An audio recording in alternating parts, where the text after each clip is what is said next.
Aprendo en casa. Bienvenidos chicos y chicas de primero de secundaria a la sesión del día de hoy con el curso de comunicación.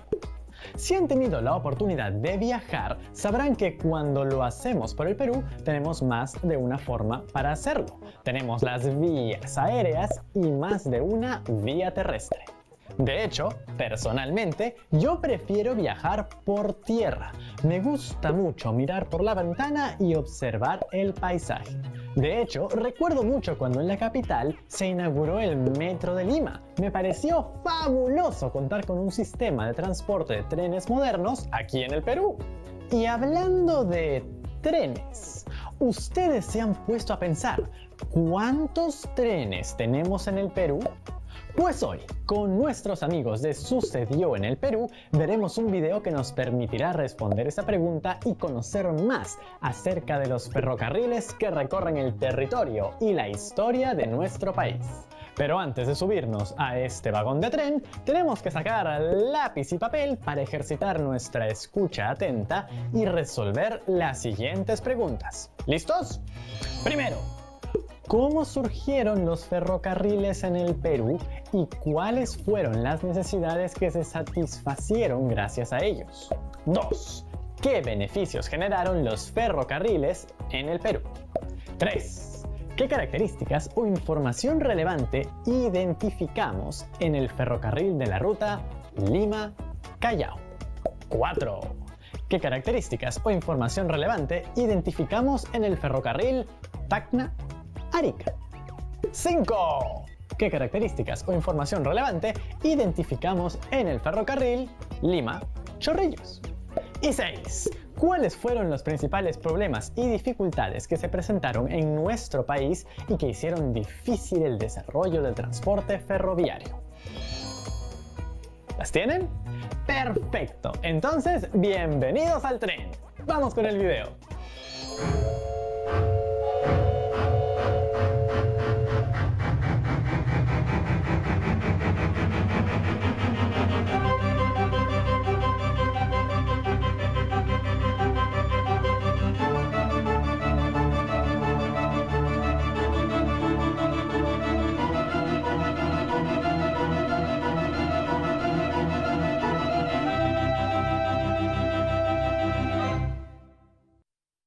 El día de hoy vamos a hablar de un medio de transporte que revolucionó el mundo y que se inventó en el siglo XIX. Además, tiene una historia fascinante en nuestro país. Me refiero al ferrocarril. Para hacer este programa hemos viajado por distintos puntos del Perú, visitando ferrocarriles que aún están en funcionamiento, como el Tacna-Arica, el Ferrocarril Central o el del Cusco, y otros de los que solo quedan escombros. De verdad que tenemos un programa impresionante el día de hoy. Lo presentamos desde el Parque Reducto número 2 en Miraflores, donde existe una réplica de la antigua estación de este lugar. Comenzamos. Soy Norma Martínez y esto sucedió en el Perú.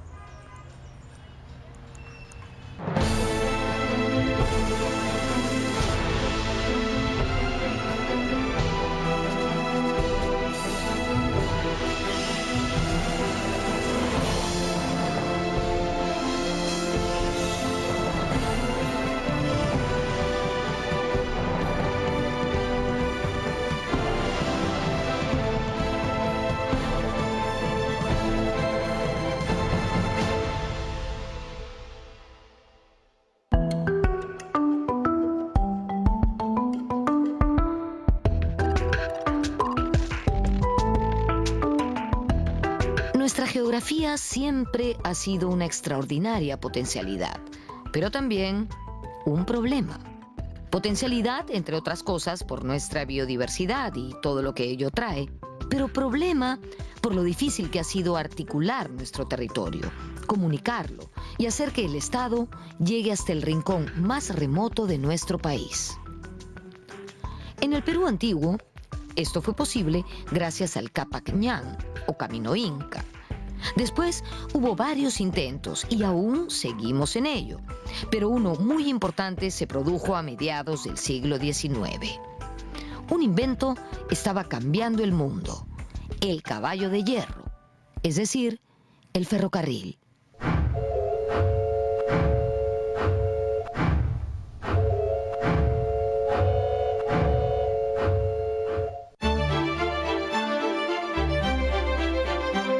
Los ferrocarriles surgen en Inglaterra en la época de la Revolución Industrial. Implicaban la aplicación de la tecnología de la máquina de vapor al transporte. En el mar surgió el barco a vapor y en tierra era pues el ferrocarril. El primer ferrocarril me parece que corre hacia 1825 y surge en la minería, porque era en ese sector donde la necesidad de trasladar grandes cargas era mucho más acuciante. De hecho, ya en siglos anteriores se habían utilizado vagones con ruedas metálicas sobre rieles, pero tirados por caballos o mulas, de manera que lo que se hizo fue reemplazar la tracción animal por la tracción de la máquina de vapor.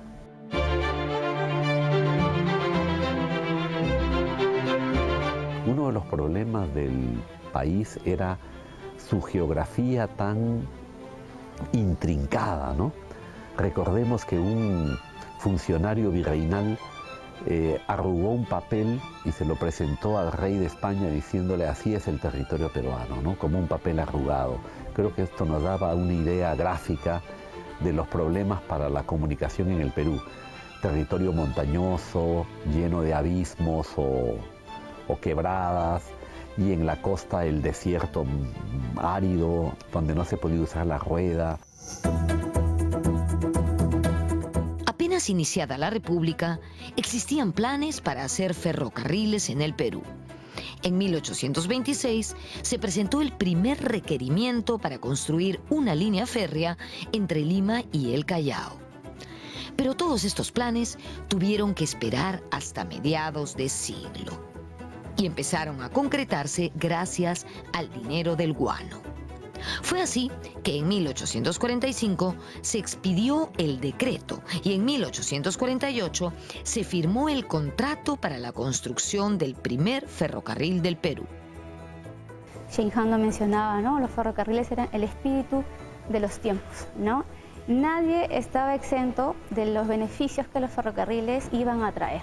Aparte de modernidad, también se habla de civilización, de poder acercar a los pueblos, ¿no? Entonces era toda una cadena de beneficios que no solamente económicos, ¿no? Sino también sociales y culturales. La concesión del ferrocarril Lima-Callao le fue otorgada a dos empresarios locales. Se inauguró en 1851, cubriendo una distancia menor a 14 kilómetros entre el muelle del puerto y la estación de San Juan de Dios, ubicada en la actual Plaza San Martín. Los primeros ferrocarriles son los que unen a Lima con el mar, ¿no? Entonces el primero es el ferrocarril Lima-Callao, que se hizo fácilmente, podríamos decir, porque es un camino más o menos llano y existía ya un camino carretero que es el antecesor del ferrocarril por el que circulaban carretas, de ahí el nombre de camino carretero, que había hecho el virrey O'Higgins a comienzos del siglo XIX.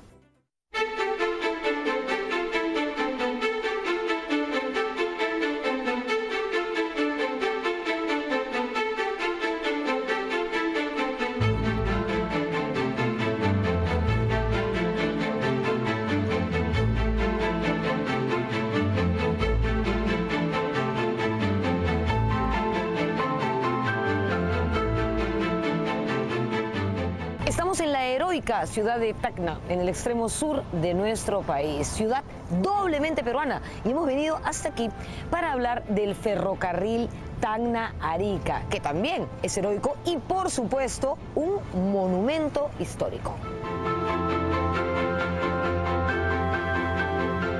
Pero esta era una cuenca pues increíble, porque era Arica, Tacna y toda la República de Bolivia, con ciudades que en ese momento estaban en la total opulencia, ¿no? Un país tan rico como Bolivia transcurría o comerciaba por Tacna y Arica. Por eso que se dio esta prioridad y por eso el éxito que tuvo este ferrocarril por muchos años.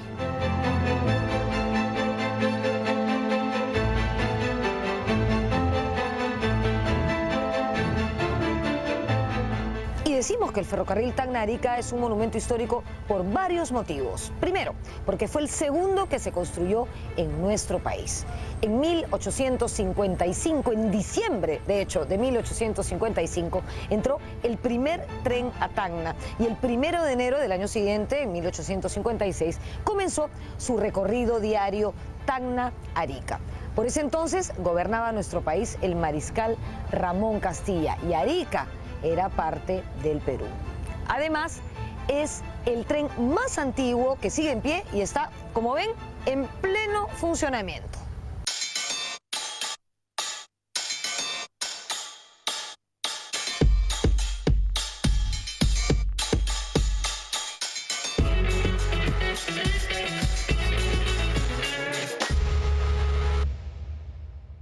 El ferrocarril Tacna-Arica fue dado en concesión por 99 años.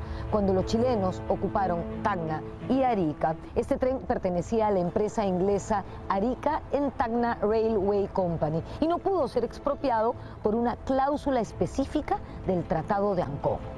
En 1955 el ferrocarril regresó al Estado peruano. Ya para entonces Tacna se había reincorporado a la patria y el tramo del ferrocarril que quedaba en Arica también quedó como una posesión peruana. El ferrocarril Tacna-Arica tiene una extensión de 62 kilómetros y actualmente es administrado por el gobierno regional de Tacna.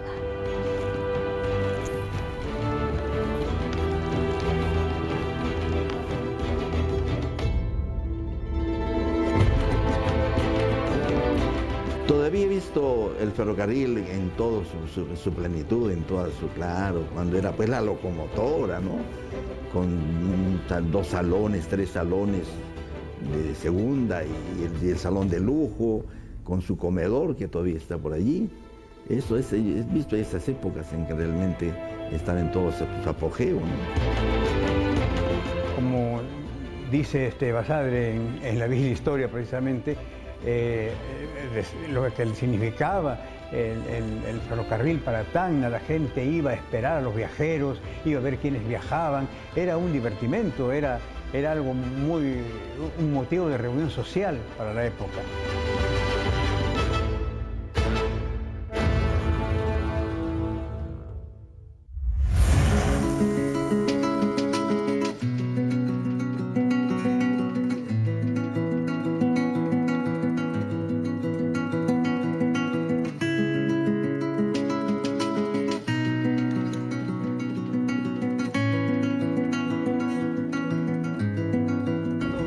Al llegar a Arica, Basadre recuerda lo siguiente. Luego de 4 interminables horas en aquella época, se divisaban la bahía, el Morro, que es donde yo estoy en este momento, las casas del puerto y el mar.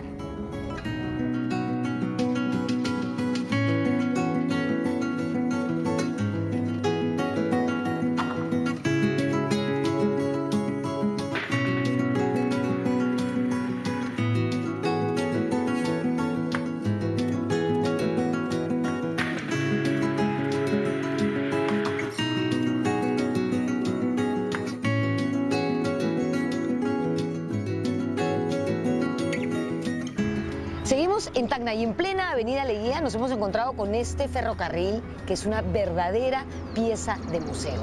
Este ferrocarril iba de Mollendo a Puno, pasando por Arequipa y de ahí a Cusco, pasando por la cordillera de los Andes. Es realmente impresionante. ¿Vamos a conocerlo?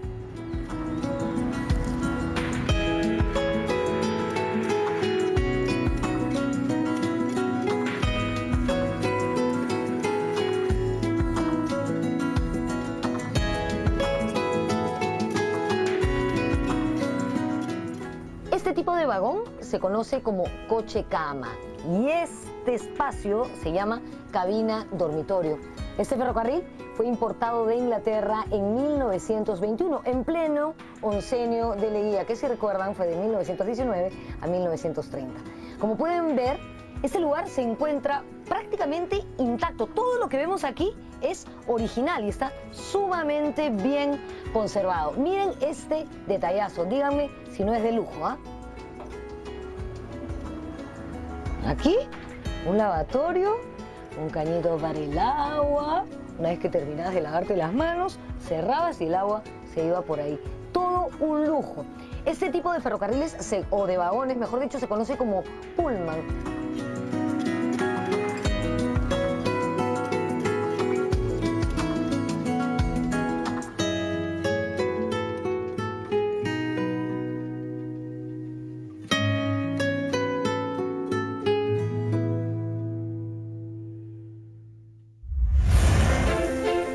El tercer ferrocarril construido en el Perú fue el Lima-Chorrillos, inaugurado en 1858.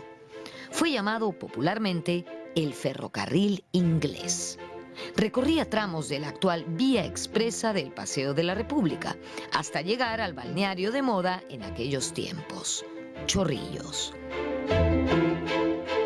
Se hace el ferrocarril a Chorrillos con estaciones en Magdalena, Miraflores, Barranco, y que va a poner de moda los baños de mar, que fue un descubrimiento de los limeños, y entonces hacer la excursión a los balnearios, como pasó a llamarse, fue un tema del fin de semana de los limeños, ¿no?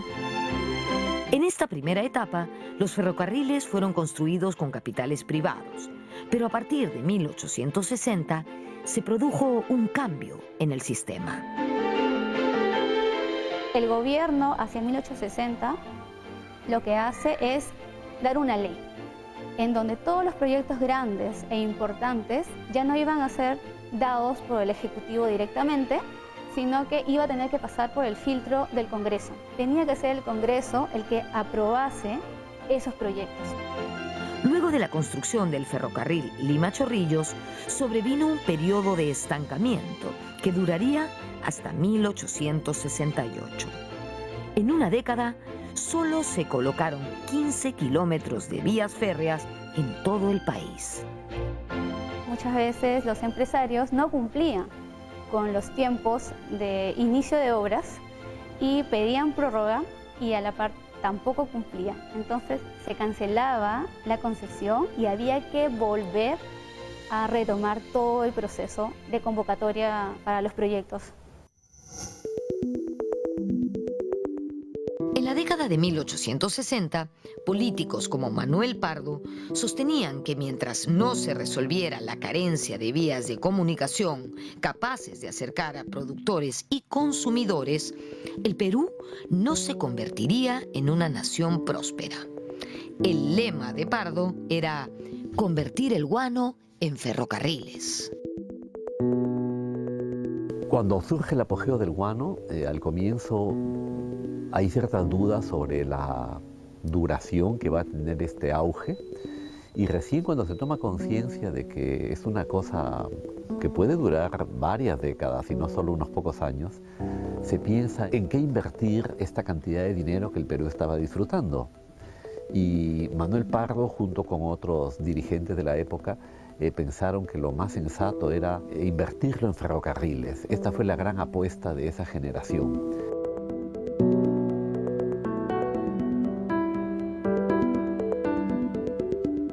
Regresamos con el Ferrocarril Central Andino.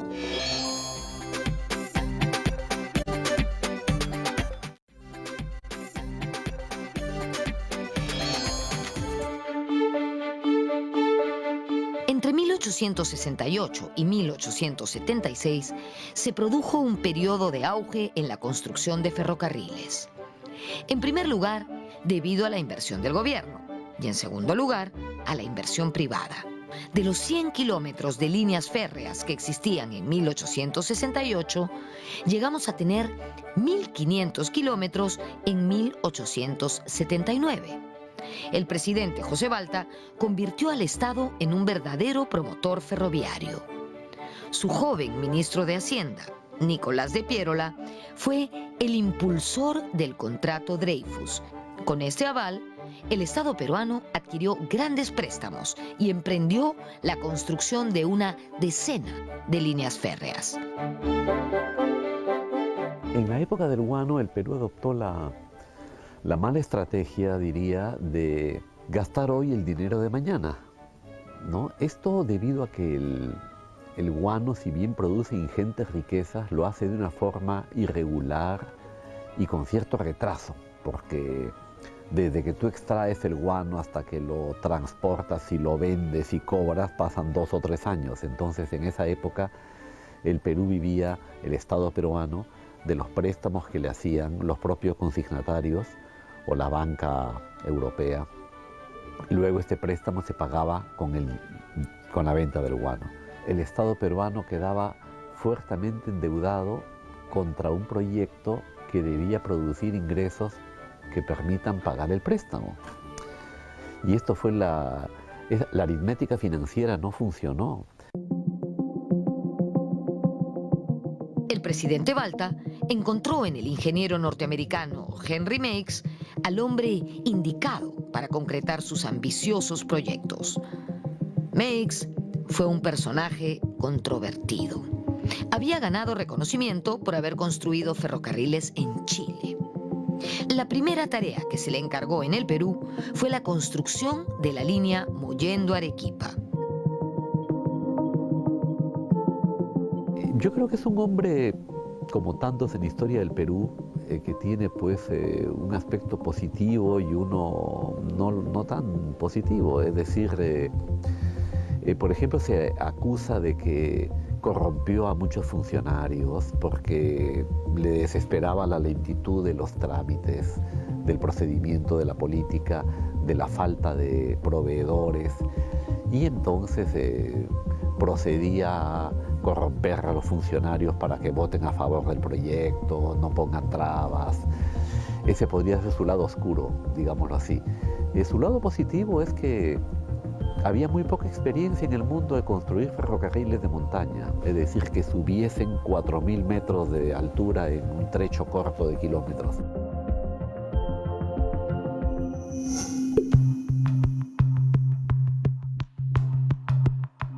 Los ferrocarriles fueron un proyecto muy interesante, pero al parecer, como en muchos otros casos, el problema principal fue la política. Creo que debió hacerse las líneas que la economía demandaba más imperiosamente. Por ejemplo, la línea de Cerro de Pasco al Callao o a Huacho, que era la otra opción, en vez de hacer el ferrocarril Arequipa-Puno, que fue el primero que se hizo, ¿no? Y que económicamente no era tan rentable como la línea del Callao de Huacho a Cerro de Pasco. ¿Por qué se hizo esto? Porque la política fue la que dictó las líneas y no la economía. Lo que buscaban los peruanos del siglo XIX era comunicar al país con el Océano Atlántico. Pero estábamos muy lejos en la cuenca del Pacífico y llegar hasta el Atlántico, la cuenca comercial más jugosa por ese entonces, iba a resultar muy difícil. Nuestro sueño era llegar al Atlántico. El río Amazonas parecía nuestra avenida natural para salir al Atlántico. El asunto era cómo llegar a los ríos navegables de la Amazonía. Y para esto los ferrocarriles iban a unir la costa del Pacífico con los ríos navegables que llevan al Atlántico. La idea era que llegaran al Marañón, al río navegable o al Guayaga. Y en el caso del sur, pues a los ríos Tambo, Perené. Ese era el plan de los ferrocarriles en general.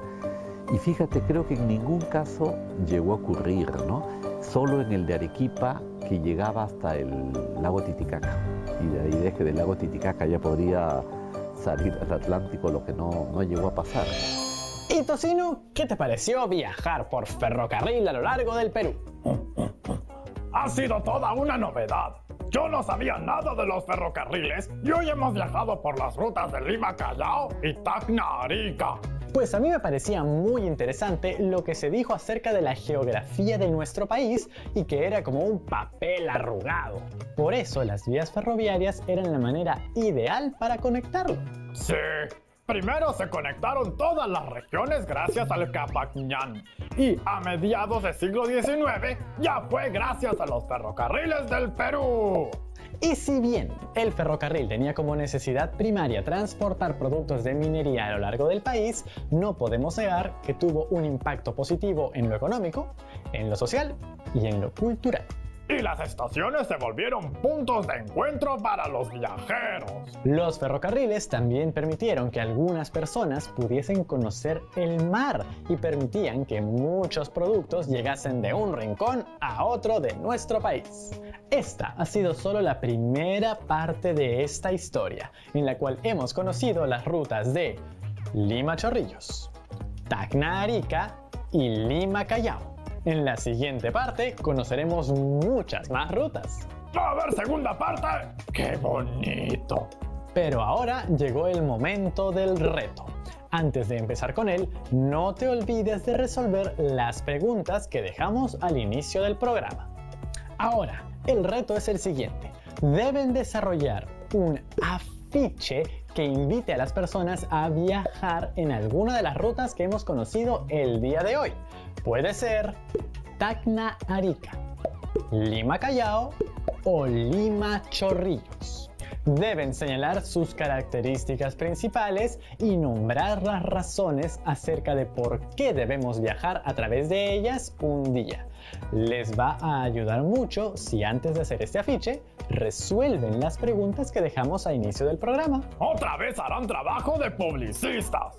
Así es, Tocino. Y cuando terminen, ya saben, todo al portafolio. ¿Y la próxima ruta cuál será? ¿Tacna Tumbes? ¿Cajamarca Puno? Pues Tocino habrá que esperar para verlo en el siguiente programa. Eso es todo por hoy. ¡Chao, chao!